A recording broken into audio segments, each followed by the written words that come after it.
Welcome back. અને Gambhira bridge દુર્ઘટના બાદ તંત્રને સરકાર સફાળી જાગી છે। ઠેર ઠેર બ્રિજનું ચેકિંગ થઈ રહ્યું છે।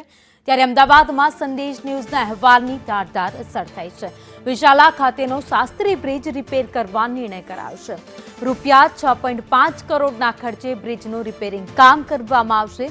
સંદેશ ન્યૂઝે પ્રસારિત કર્યો હતો જર્જરિત બ્રિજનો અહેવાલ। ત્યારબાદ હવે તંત્ર જાગ્યું છે અને આ બ્રિજનું સમારકામ કરવાનો નિર્ણય કર્યો છે। આરએનબી વિભાગે બ્રિજનું નિરીક્ષણ કરી સમારકામ માટે સૂચના આપી છે। અગાઉ બ્રિજને 15 મહિના બંધ રાખવામાં આવ્યો હતો, ત્યારબાદ ફરી શરૂ કરવામાં આવ્યો।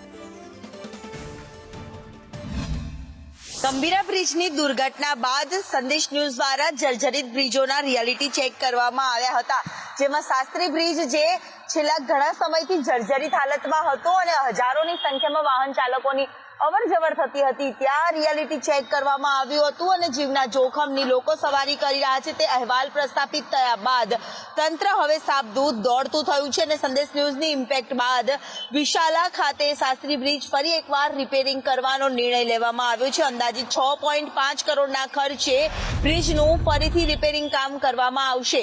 આરએનબી વિભાગ દ્વારા બ્રિજનું ઇન્સ્પેક્શનની કામગીરી કરવામાં આવી રહી છે।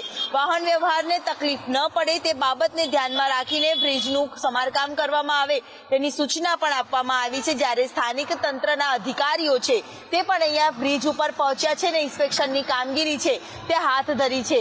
સાથે જ એક તરફ જોઈએ તો આ બાજુ જર્જરિત બ્રિજ છે અને ગાબડા પણ બ્રિજ ઉપર પડી ગયેલા હાલતમાં જોવા મળી રહ્યા છે અને તાત્કાલિક ધોરણે આ બ્રિજ છે તે રિપેર કરવાની જરૂરિયાત ઊભી થઈ રહી છે।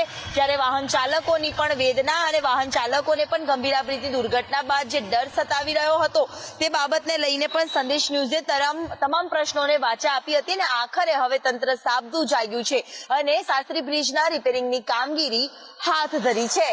કેમેરામેન સંદીપ રાઠોડ સાથે દિવ્યા ચૌહાણ, સંદેશ ન્યૂઝ।